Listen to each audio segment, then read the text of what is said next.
òun tún rédíò owó ti àti pé òun tún ti ẹfẹ̀ lẹ́sàmọ́ ẹ má sùn yẹ ká jà ẹ lọ òun tún ẹfẹ̀ lọ́gbọ̀n ṣe. tọ roko tó ṣe ń làwọn àgbà wí o wọ́n ní ó sàn ju ṣé kó tó rò ó lọ. ó ní ẹni tó jẹ́ gbajúgbajà olórin Fuji King Wasiu Ayinde Marshal K1 the Ultimate bí ó ṣe bẹ̀rẹ̀ sí ní ké tantan tó ń palantia níwájú gbogbo ènìyàn látàrí bí orílẹ̀-èdè Nàìjíríà ṣe rí tí gbogbo ètò ọrọ̀ ajé ti doríkodò. ọ̀rọ̀ epo ní kí ló ṣubú tẹ̀hún bẹ́ẹ̀ iná mọ̀nàmọ́ná ó ń ṣe mọ̀nàmọ́ná. èyí tó tọ́jú pọ̀ bá ń jù níbẹ̀ ni ti àwọn ajínigbé léyìí tí wọ́n ń jínigbé lọ́tùn lósì lórílẹ̀-èdè Nàìjíríà.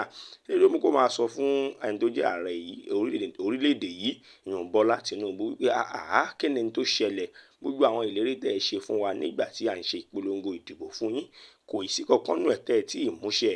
kí ni nǹkan tó ṣẹlẹ̀ gangan a fẹ́ mọ̀ ní àwọn tọ́jú ọmọ orílẹ̀-èdè Nàìjíríà wọ́n á ń gbé ipò yẹnu wípé K1 the Ultimate bá rò dáadáa kó tó di pé ó polongo ìbò fún ẹni tó jẹ́ àkànbí olódò ìdẹ̀yùn ààrẹ orílẹ̀-èdè Nàìjíríà.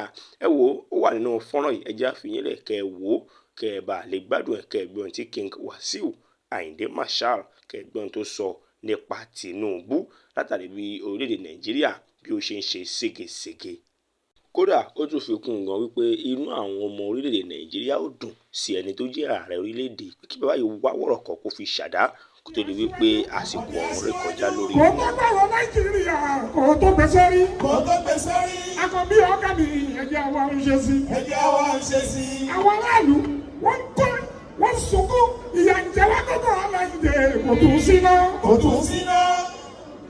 báwo ló ṣe wá jẹ́ Aláìndé ẹ̀jẹ̀ wa ń ṣe sí.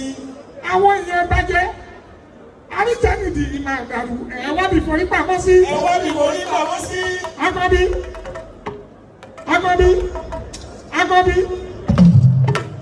báwọn aráàlú sọ ẹ̀ má kọ̀ tí ikú.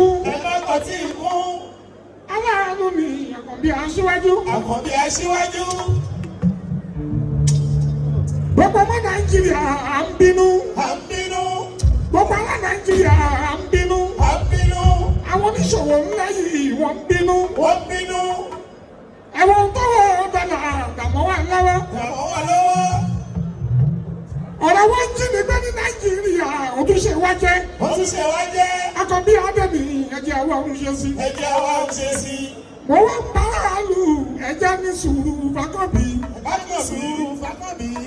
mo ń bá àlù ẹ̀jẹ̀ ní sùúrù f'Àkànbí.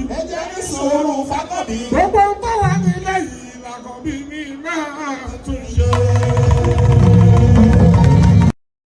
Owutu FM Owutu FM ó bẹ ní Kòròdú lágíríkì Owutu FM bàbá màmá ẹ̀gbọ́n pẹ̀lú àbúrò Owutu FM ní kẹ́ máa gbọ́ Owutu TV ní kẹ́ máa wò Owutu.